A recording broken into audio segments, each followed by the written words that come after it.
not who you think. A Miraculous Ladybug Fanfiction, written and narrated by Christina Chang. Author's note: for the sake of this story, Shadowmoth is very dumb and therefore doesn't realize things that should be completely obvious to him. Then again, isn't he always? Cat Noir landed on a small spire overlooking the glass rooftop where Ladybug and the other heroes had gathered below, one hand leaning against the pole while the other clutched something closely behind his back. He waited, keeping out of sight until all the heroes had jumped off in different directions, before making his way to the place where they had just been. His hand trembled slightly as he looked down at the rolled sheet of paper in his hand, then announced, "Claws in." His transformation faded, and a small black Kwami burst out of his ring. "Adrian, please, you don't have to do this." Adrian avoided his gaze as he tucked the letter under a nearby pipe to keep it from blowing away. "We already talked about this, Plagg. It's the best thing for Ladybug. And for me." Adrian held up his hand and carefully began sliding off his ring. Plagg flew in front of him, his eyes pleading. "What about me, Adrian? Please reconsider."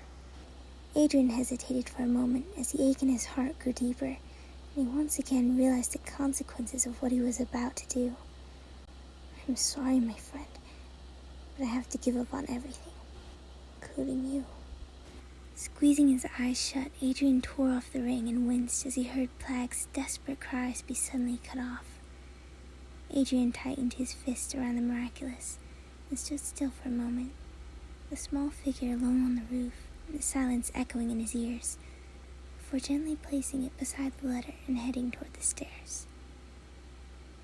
Ladybug felt her yo-yo buzz against her hip as she could finish collecting the last of the Miraculouses she had given out. She gave a quick wave to Max before pulling herself onto a nearby rooftop and swinging in the direction of the building where she had met all the heroes earlier. She already knew what the message said, since Cat Noir must have set it to automatically repeat every few minutes, and had been going off ever since she had deakumatized the recent villain. She felt a little bad about leaving him out this time, but there were already so many heroes she had to keep track of, and it didn't seem necessary to wait for another to show up. It was his own fault for not being there.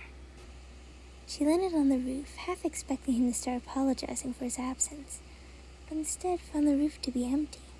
She was about to leave, figuring he had given up on her coming, when something caught her eye. A small piece of paper, tied with a strand of red thread, fluttered gently in the wind, and next to it something black glimmered in the light of the afternoon sun.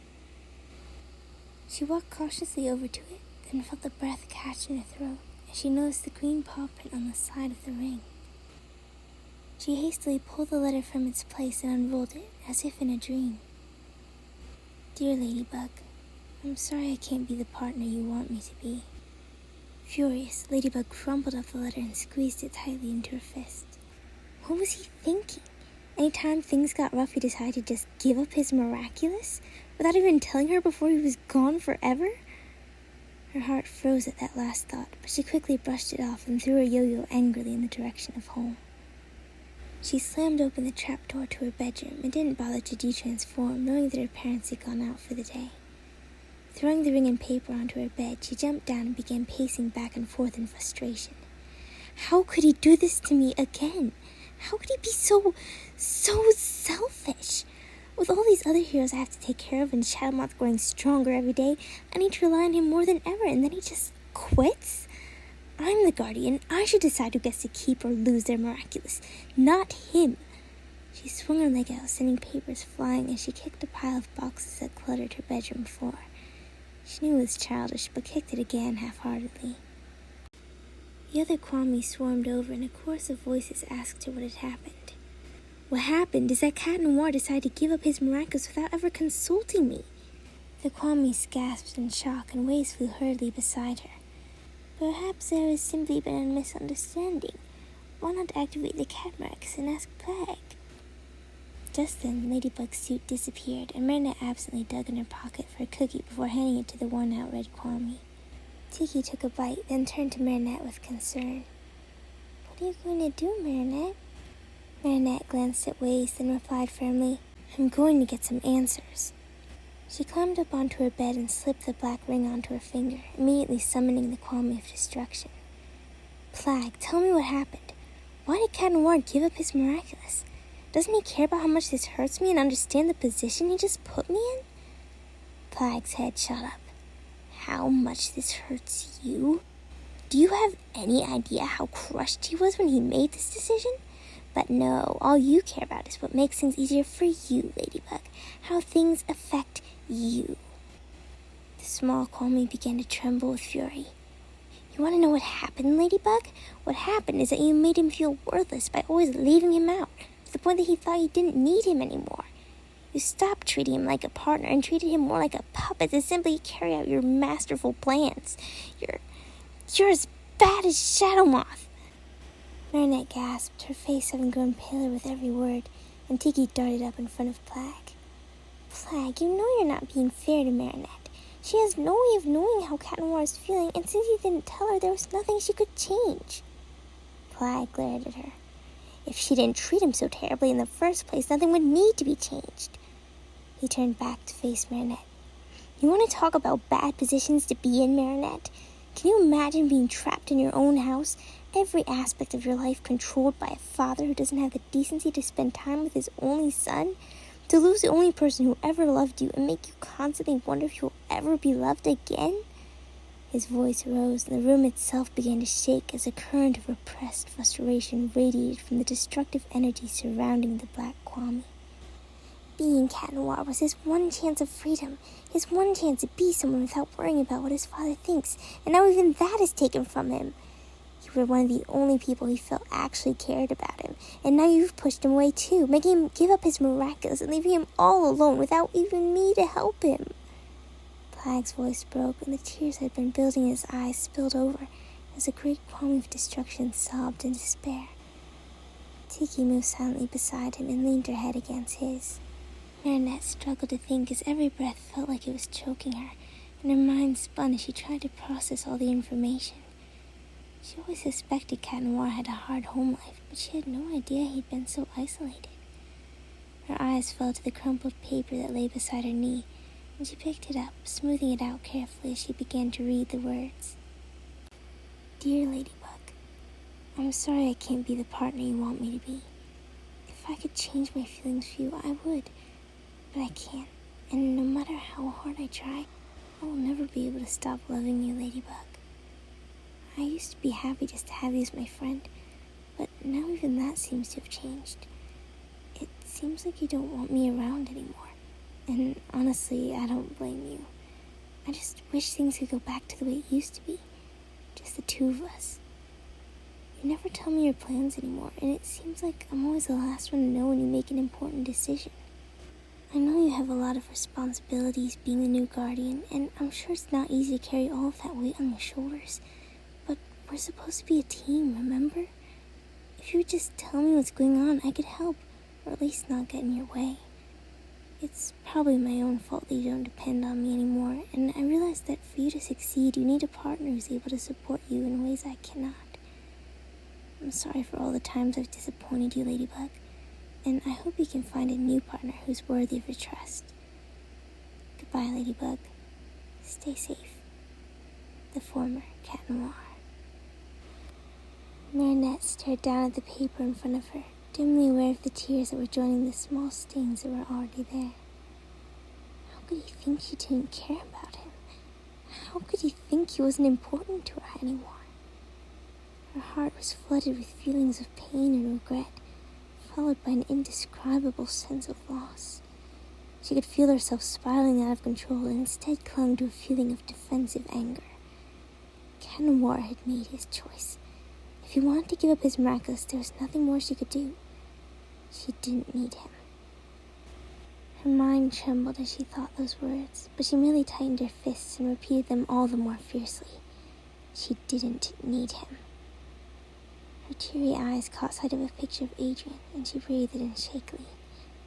She still had Adrian. She still had Tiki. She wasn't alone. The sound of screaming from outside caused the Kwamis to flock to the window, and Marinette looked up with sudden determination. Cat Noir may have abandoned his duty to the city, but I still plan to do mine. Tiki? Marinette, wait! Tiki exclaimed, pulling her head away from Plagg. You can't just go out there by yourself. Ladybug needs someone to protect her and watch her back while she comes up with a plan. You'll be very vulnerable without Cat Noir. Bark spoke up. Why not ask Alia for help? Marinette shook her head. Rena Furtive is supposed to remain a secret. Our one advantage is that Shadowmoth doesn't know about her yet. She looked thoughtfully down at the ring in her hands, her face tightening with resolve. You're right though, Tiki. I would be very vulnerable without Cat Noir. So I'll have to choose another one. Plagg rushed up in front of her. There's no way I'm letting you do that. No one can replace Plagg. Green bubbles floated from his mouth as he tried to say his own name. Marinette frowned at him. He didn't exactly give me a choice, now did he? As a guardian and as Ladybug, I have to do what's best for the city. And if that means getting a new Cat Noir, then that's what I have to do. Tiki watched her sorrowfully, then asked gently, Who will you pick, Marinette? Marinette hesitated, her vision still clouded from the tears she was trying so desperately to keep in. Who could possibly replace Cat Noir? She needed someone who would act without hesitation and protect her at all costs. Someone trustworthy that would make her feel safe. Her eyes half-heartedly scanned the room, hoping to find some sort of answer, when a comforting face stood out against the gloom. Of course, if there was anyone who could fill this gaping hole in her heart, it had to be Adrien. He'd already proven his dedication over 25,000 times. Thoughtful, compassionate, brave. There was no one else she would rather have by her side. No one else. I'll give it to Adrien Agreste. Plagg's mouth hung open in surprise, before a quick look from Tiki made him close it. But what if he doesn't want to accept such a big responsibility? Tiki asked cautiously. Marinette looked confused. Of course he will, Tiki. I mean, sure, it's a lot, but he's accepted a Miraculous before, and it's not like Adrien to turn down a request for help. He'll take it. I know he will. Plagg shrugged and said defeatedly, You're the guardian, what you say goes. But he looked a little more hopeful than before. It settled then. Tiki, spots on. A red suit flashed over her body as Ladybug jumped out onto the balcony and pulled herself in the direction she knew by heart. Ladybug peeked in the window to make sure he was alone before landing softly on the floor of the wide room. A boy with blonde hair and a striped shirt sat hunched over a desk and appeared to be digging through some papers. Hello, Adrien, Ladybug said, trying to be as casual as possible. He turned and stood in surprise, thrusting the papers down behind him. Ladybug, what are you doing here? She walked closer to him, her hand folded around the ring. I know this is a lot to ask, but I really need your help, Adrien. His eyes widened as he saw the Miraculous she stretched out before him. Adrien Agreste, here is the Miraculous of the Black Cat, which grants you the power of destruction. You will use it for the greater good and to stand by my side against all forces of evil. Can I... She felt her voice tightening, but not for the usual reason. Can I trust you to remain loyal no matter how hard things get? He didn't meet her eyes, but continued to stare at the ring. What do I say to activate his powers? She looked at him, surprised he had avoided her question, but obligingly complied. All you have to say is Plagg claws out to transform, claws in to detransform, and cataclysm to use your power. But remember, she added, once you use your power, you only have 5 minutes before you transform back.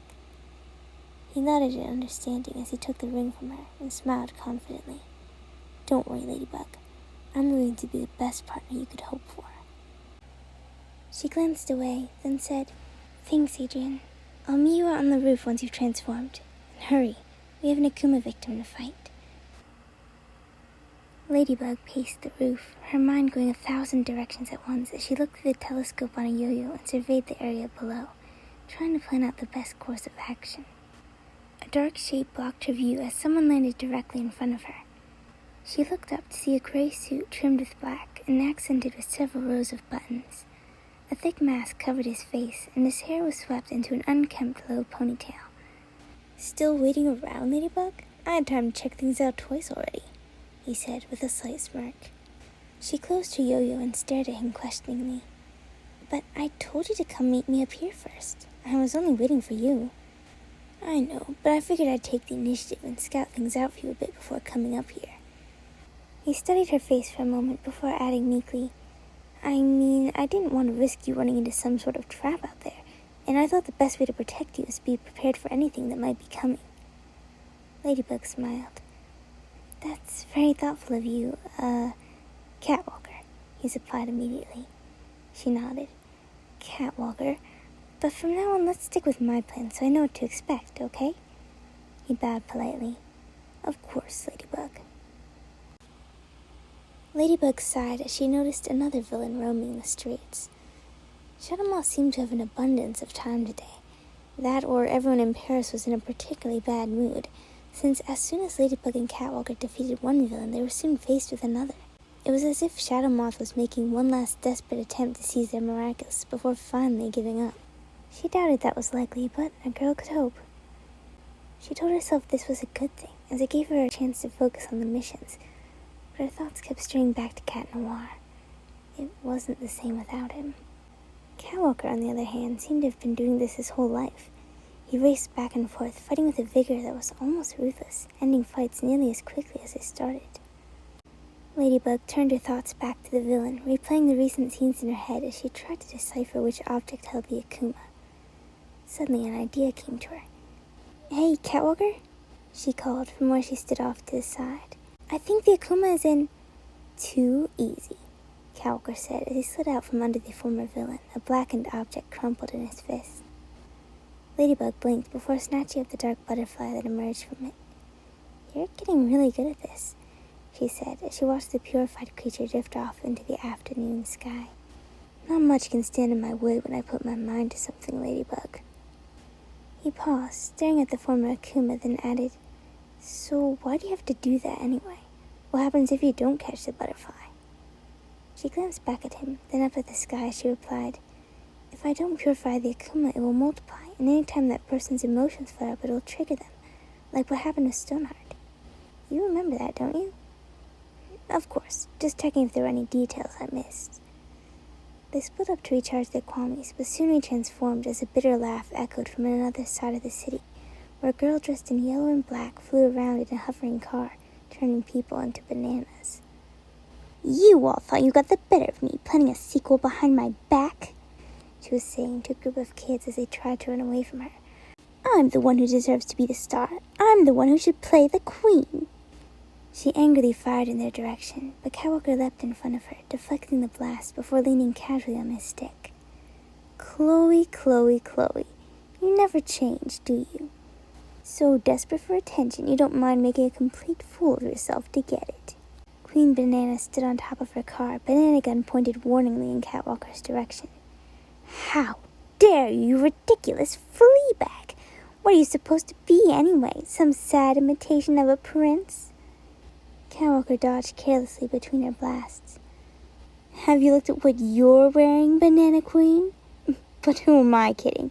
With your fashion sense, this is probably an upgrade. Queen Banana chased him back and forth with her car as Ladybug helped lead the teens to safety. Once everyone had cleared the area, Ladybug hurried back to rejoin Catwalker, who was still taunting Chloe relentlessly. Just you wait, Cat, whatever you are, Queen Banana declared furiously. I'll show you what a real queen can do, and I'll turn you and everyone else into nothing but bananas. You talk too much, Chloe. If you kept your mouth shut, people could at least think you're smart. Queen Banana's eyes twitched as she sent a fresh torrent in his direction. Ladybug swung to the other side, trying to get a good angle to grab the Akuma from off the akumatized victim's hat. As she did so, she couldn't help glancing at Catwalker in surprise, as each new remark seemed harsher than the last. He was keeping the villain distracted, and she of all people understood how despicable Chloe could be.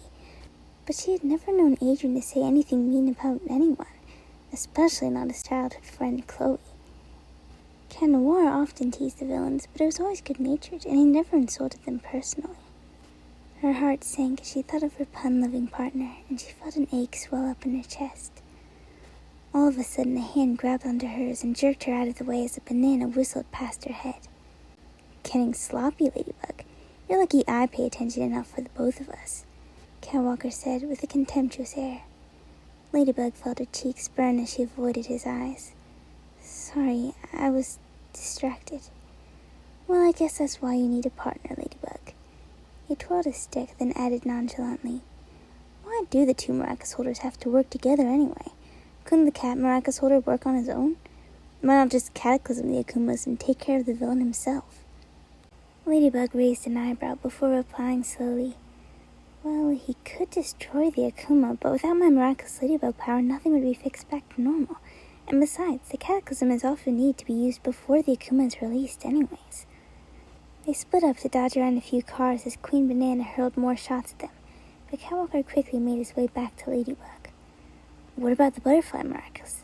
Its power seemed to be independent from that of anyone else."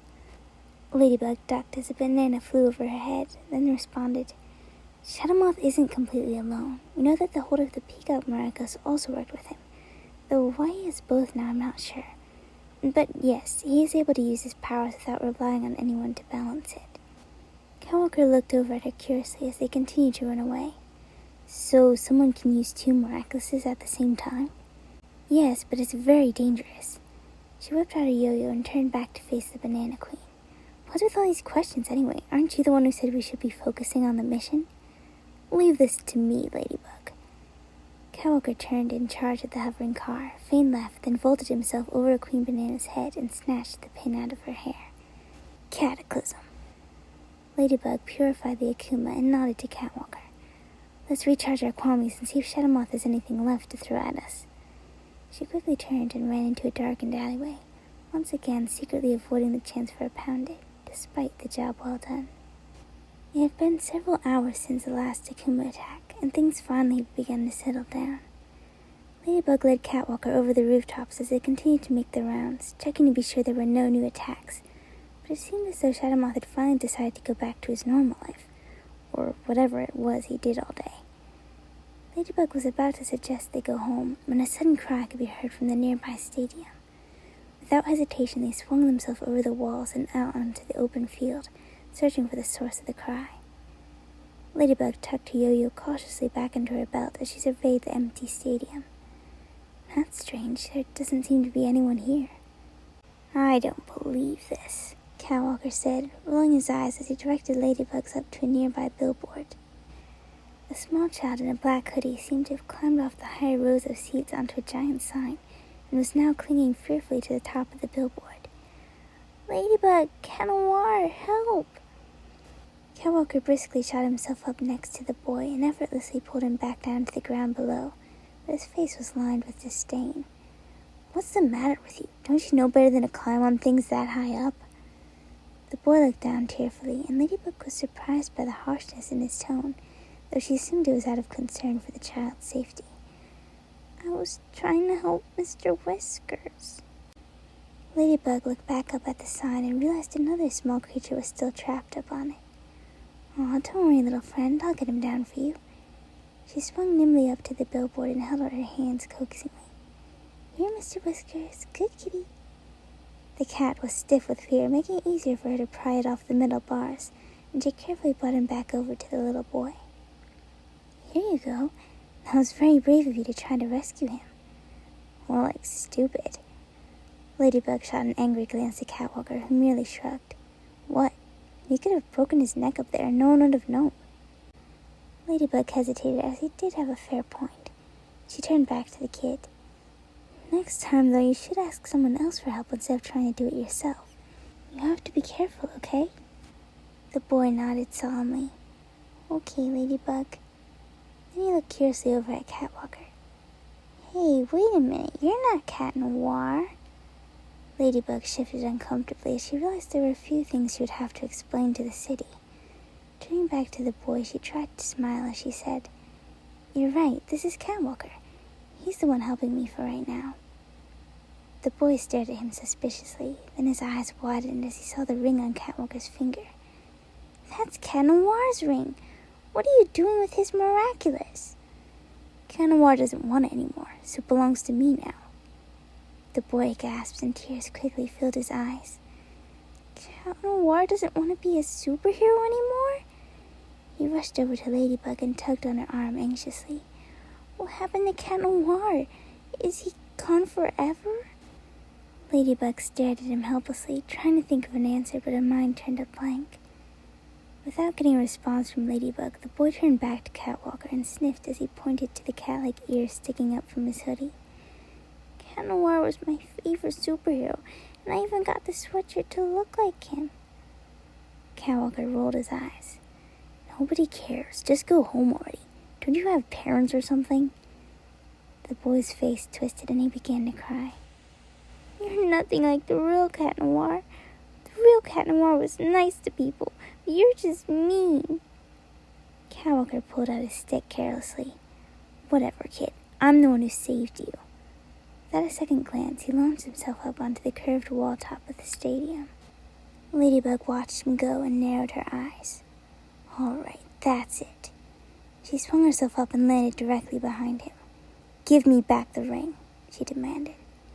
Catwalker turned to her in surprise. What? Why? I've done all you asked and fought even better than that usual cat holder does. Ladybug glared at him.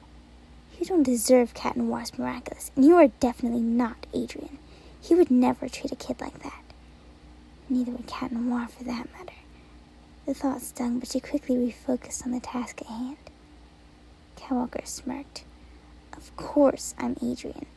Maybe I'm just not as perfect as you pretend I am. Ladybug flinched. You don't have to be perfect to treat a small child with decency. Give me back your Miraculous. Catwalker moved his hand protectively over his ring with a malicious glimmer in his eyes. Why don't you try to come and take it from me? Ladybug struck at him with a yo-yo, but he easily dodged it, knocking it away with his stick. Furious, he recoiled his string and tried again, but he continued to avoid her attacks. Not so good without someone to defend you, huh, Ladybug? Ladybug glared at him as she redirected her yo-yo and hit him squarely in the knee, causing his leg to buckle in pain. I can defend myself just fine on my own, thank you very much. He grunted in frustration and lunged to the side, then swung out his stick and caught her sharply in the stomach. He swung at her again, but this time she blocked it and tore it out of his hands before quickly tossing it down into the stadium below. She then tangled him into her yo-yo and pushed him forcefully to the ground. He wriggled out his hand and shouted, Cata! Before he could finish, he ripped off his ring and he watched helplessly as his transformation wore off and was replaced by regular clothes once again. Felix. She spat out his name with disgust. He glared at her, then quickly smoothed it over with a mocking smile. Took you long enough. I thought I would have had more trouble pretending to be someone you should know so well. Where is the real Adrian? Exactly where he wants to be.